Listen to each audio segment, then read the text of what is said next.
guys, and welcome back to my YouTube channel. I know it's been such a long time, but it feels like I finally got a bit of extra time to film something, and I'll make a few videos, post them in the next few weeks, and we'll see how it goes. So today's topic is one that has been requested quite a lot, and it's silicones. Are they good or are they bad? And personally, this is a topic that I really love because I feel like there's so much misinformation out there.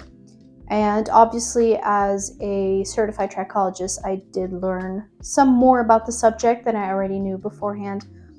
And it's a topic that really fascinates me. So just to kind of explain what silicones do, obviously there's different types of silicones. There's the evaporative ones, there's the water dissolving ones, and then there's ones that aren't water dissolvent. Either way, the main goal of a silicone is to protect your hair strand, so to say. That's kind of the short version of it. So obviously, say for example, you're using a hair oil. You apply a few drops to the ends of your hair. Awesome. Basically what this does is it kind of seals in the cuticle of your hair. Now, I should hope that if you know about silicones, you should probably know what the cuticle of your hair is. But if you don't, well, it's basically the outer layer of your hair. And if you're anything of a hair care fanatic, then you'll know that the cuticle can kind of look like a roof, like a tile roof that's kind of layered in a way. And the more damaged your hair is, these are going to open up. And the less damage it is, obviously it's going to be super closed. And silicones, basically what they do is kind of, seal that in so that if you do have damaged hair, nothing can come in. It's like putting an outer layer of protection on it. Some people say that, oh, this is going to cause buildup.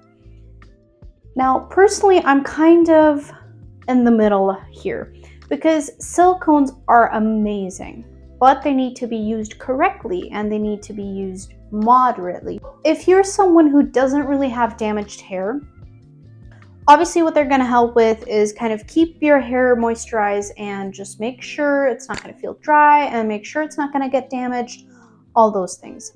And if you do have really damaged hair, well, then you need it even more so because you need that extra layer of protection.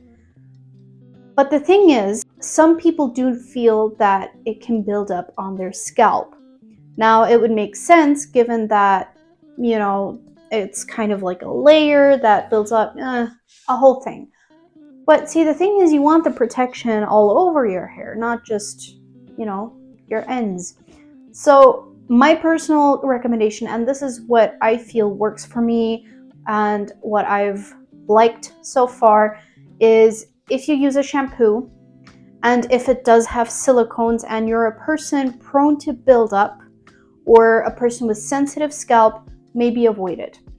Unless it does actually have evaporative silicones or maybe water-soluble silicones, because these are going to get removed like right away.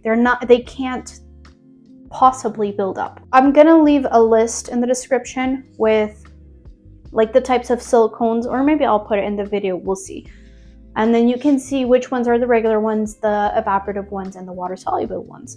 That way, if you want a shampoo with silicones to get that silky, that nice soft feeling on your hair, maybe just look for one that's water-soluble or evaporative. Personally, I really like the June shampoo, and I believe there's maybe some others, but that's like my favorite one so far that has silicones in it. Now, some people don't feel a thing. They use shampoos with silicones and they never feel buildup. They never feel that their scalp has any kind of reaction to it.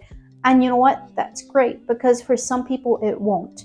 It simply won't. Because let's face it, we do have different types of scalps. We have different types of skin, different types of hair. All of these things have an influence on it. So there's no black or white.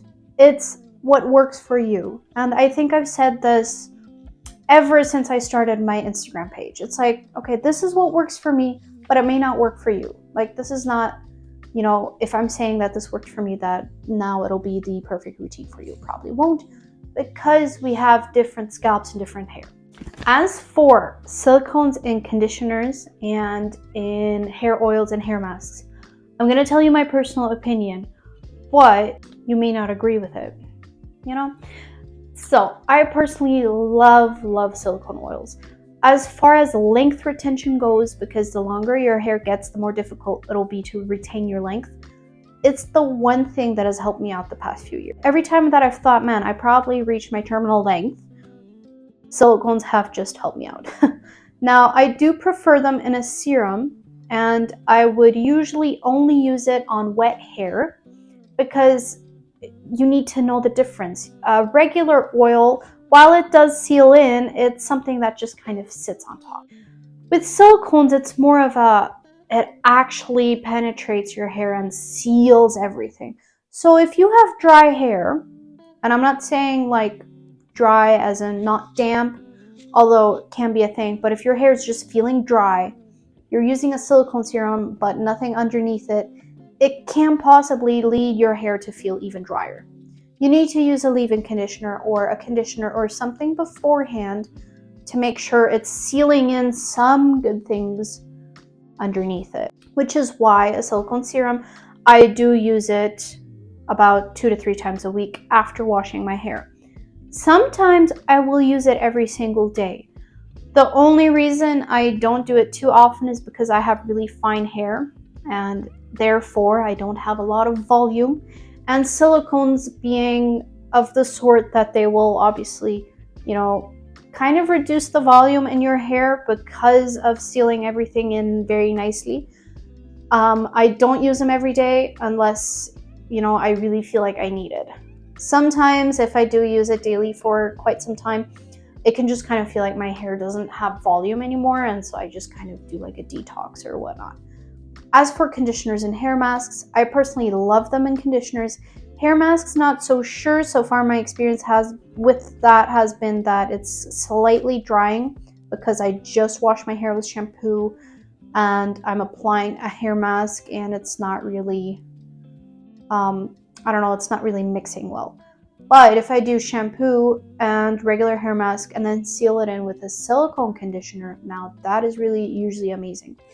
The one benefit also that silicones have is they are amazing at detangling your hair. If you're a person that really deals with tangles and you've recently gone organic and you feel like it's just made everything worse, that's probably why. A lot of people need that extra silicone just to detangle their hair very nicely. If I usually have a wash routine and I add some kind of silicones to either in the shampoo or the conditioner or serum, whatever it is, it'll automatically make the detangling so much easier. Other than that, I didn't really go into the science of it because, yeah, that's just a bunch of science talk that no one wants to hear. It's not really what I made my channel, so I don't feel like I have the audience for it.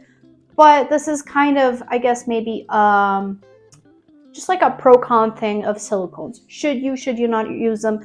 In the end, do whatever you want. But I've told you the pros, I've told you the slight con of some people maybe experiencing buildup, but I feel like in my experience it's mostly just finding the right product, because some are super heavy in silicones and some will be more lighter. I think so far, honestly, my favorite company has been June Haircare. Like, they have the shampoo and the conditioner and the serum, and I think they're like seriously my favorite silicone hair products. But apart from that, I may have some others that I can't really think of right now. Either way, I hope this was helpful and thank you for watching. Don't forget to subscribe if you'd like to see more of my videos. As mentioned, I will do my best to be more consistent with it.